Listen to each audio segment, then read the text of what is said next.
हिंगोलीमधील एलदरी धरणावरील पुलाचं काम अंतिम टप्प्यात आलं। हिंगोली आणि परभणी जिल्ह्याच्या सीमेवर असलेल्या मराठवाडा आणि विदर्भाला जोडणाऱ्या एलदरी धरणावर जर्मन तंत्रज्ञानाचा वापर करून केबल टेस्टच्या माध्यमातून पुलाचं काम मागील 2 वर्षांपासून सुरू आहे।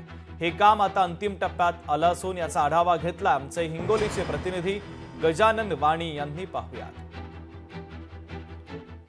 हिंगोली आणि परभणी जिल्ह्याला जोडणाऱ्या जे एलदरी धरणावरती पुलाचं काम सध्या अंतिम टप्प्यात आल्याचं पाहायला मिळते। सगळ्यात महत्त्वाचं म्हणजे विदर्भ आणि मराठवाडा जोडणारा हा प्रमुख पूल आहे आणि या पुलाचं काम सध्या अंतिम टप्प्यात आलं। बघू शकता मी एलदरी धरणावरती या पुलावरती आहे। मागील 2 वर्षापासून या पुलाचं काम सध्या सुरू होतं। जवळपास या ठिकाणी जर्मन तंत्रज्ञानाचा वापर करून या पुलाचं काम सुरू करण्यात आलेलं आहे आणि केबल स्टेटच्या माध्यमातून हे काम सध्या सुरू आहे। बघू शकता की या ठिकाणी हे संपूर्ण काम जे आहे ते अंतिम टप्प्यात आलेलं आहे।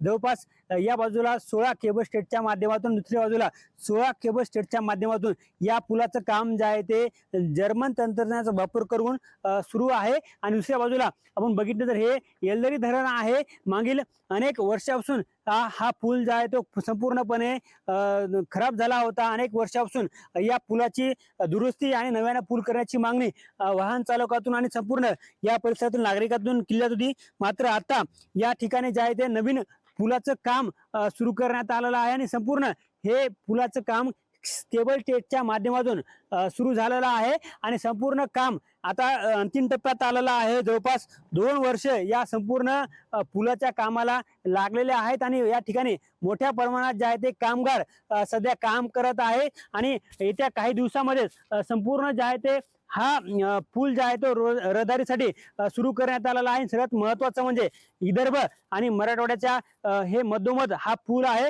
आणि या पुलावरती आता काही दिवसामध्ये या ठिकाणी सुरळीत वाहतूक होणार आहे। कॅमेरामन राजेश सोबत गजानन वाणी, लोकशाही मराठी, हिंगोली।